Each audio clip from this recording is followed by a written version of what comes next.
it's Anna Marie from ERA King Real Estate in Birmingham, Alabama. Just got back from the International Business Conference, IBC, that's held by the brand that I work for. It was in LA this year and had a ton of fun. It was good to see some good friends that work for other ERAs across the United States, and then made some great new friendships as well. And I just thought I would share. I always take some things away after the conference, some of those things that are still resonating with me now, 2 to 3 days later after getting back and kind of getting back in the grind of, the business that I work in. And one of the things was talking about Richard Smith, who's the president of Realgy, came in and he was talking about being able to maintain your businesses, and he was really gearing it towards brokers, and even though that times are good and the market is turning up, just to make sure that you are keeping your expenses at a place that if something were to happen tomorrow, you would still be able to maintain and keep your doors open. So for example, the example he gave was if you're looking at hiring a new position or taking on a new expense, that it is something that if we go back to 2006 and 2007, would you still be able to afford that person or afford to make those expenses? And yes, I thought that was true from a broker standpoint, but also from an agent, I think that's important to make sure that you stay focused on, as well as, now that the market is turning around, things are selling, inventory is getting low, we're getting into the summer months, all these positive things are moving in that direction, that we as agents are making sure that we're not taking on stuff that if we were to go back to 2006, 2007 times, we would not be able to maintain, because it's not a smart business decision. I'm kind of thinking of an example would be, is now really the time to take on all that, Zillow, Realtor.com, Trulia advertising? Is that something that if the market took a turn down, you could maintain? So I thought that was pretty insightful, because this is, when everything starts going good, yes, you want to start spending a lot of money. All right, so that was one of the things.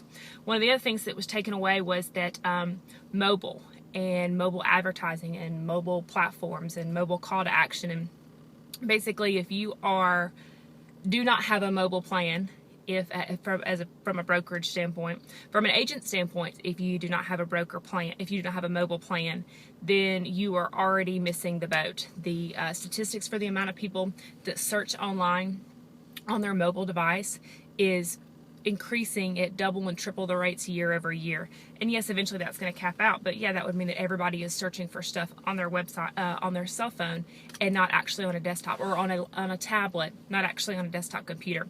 And to make sure that so your websites have to be either mobile enabled or have a responsive design, using text messages to get your message out there, either by a listing or attracting buyers. And anyway, ERA has upped their tools as far as that the mobile is concerned, with the text ERA, and then the mobile responsive websites. All of the websites with ERA are now mobile responsive, so they're kind of ahead of the game as far as that's concerned.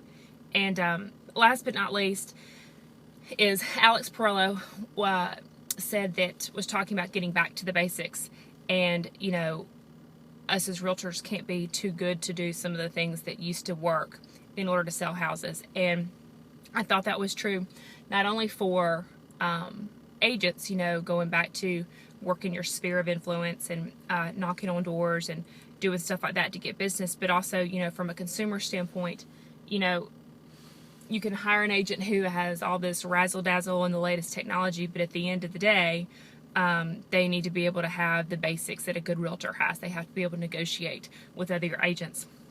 They have to be able to take good pictures of your house, or if they can't take the pictures, have somebody take good pictures of the house, writing the good description, having accurate information.